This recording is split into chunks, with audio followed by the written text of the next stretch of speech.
That's what I do. The rescue reached out to me and said the dog that they just took in was pregnant and she just gave birth at the vet hospital. So they let me in the back and I was reading what was written on her kennel. It was like, I will eat you. Do not touch. Don't trust me.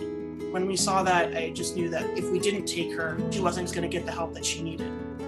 She was given a lot of mixed signals. Like, she would come towards us and she would sniff our hands, and then you would just hear a low growl. I think it was confusion. I think that she was wondering, can I trust you? And if I growl at you, are you going to react how everyone else reacts and get scared of me? She was doing whatever it took to protect her babies. We were being told by the vet staff, are you sure you want this one? Don't take this dog. This dog is very dangerous. She's definitely a bite risk. When I hear something like that, it almost makes me want to take the dog more. Hi, Mama. Good girl. When we first got back, we had set up a crate in my office. I was a little worried about having her loose in the room right away because I wasn't sure if she was going to jump the fence to come at us.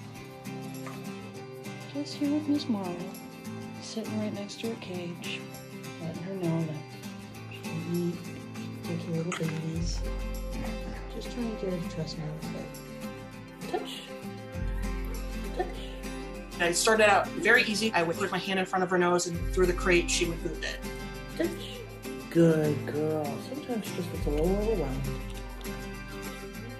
And then I started moving it to the other side of the crate, so she'd have to get up, go over, and touch my hand. Twist my hand. Oh, that's a good girl. I realized how food motivated she was. I would give her cheese, she would take it, and then she would back away and she would just shake. Good girl. It was like that hard exterior of growling and snapping had fallen away. And you could see that what was really underneath it was just a dog who was terrified and just didn't know if she was safe. I thought that we had made a lot of progress. As soon as I pulled out the leash, all the progress we had made went right out the window. Her experience was the leash comes over my head and I am dragged away from my puppies against my will. We took it step by step by step. Very good girl. Very good job. I held the leash up and I had her boot my nose next to the leash. Then one night, I went to let her back into her room, and she didn't want to go. She came over to hang out with me. You want to try this again? She let me take her for a walk, and I think that was the first time that I actually pet her. Not through the gate. She just wiggled. She let go, and she was like, I'm really just fine. I'm just a wiggly dog. It's all good. So he's going to bring her out of the box with a touch, and then he's going to put his hand in the box. Good girl. And so she still sees that as part of the same game we've been playing all week, instead of him trying to mess with her babies. Our staff started coming in every few days for puppy time, and Marble would come out first. Then they would say bye and go in with the puppies. Finally, I started having her in there while people were with the puppies. She stopped thinking we cared about her puppies at all. It was just the Marble show. She would wiggle over to everyone. She would kiss everyone. She would dance all over. She didn't just kind of decide to trust. She went full bore into people rock.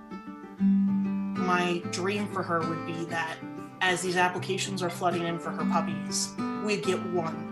Just one for her. I really hope that we find someone that just wants a dog that's going to be their best friend. Because that's who this dog is. She's the dog that you load up in the car and you go on a road trip to the middle of nowhere and she's just by your side the whole day. Then you get home and she just wants to be in your lap, giving you kisses. You can tell she's a dog that wasn't loved because once she learned what love was, that's all she wants. She wants to be as close to you as possible. My favorite thing about her is that every person she meets, she says, you're my new best friend. There's absolutely no concern in her that someone's going to hurt her. I just love that she's resilient enough to have come from where she's come from and be willing to just trust implicitly like that. The there's just no stopping her. She's a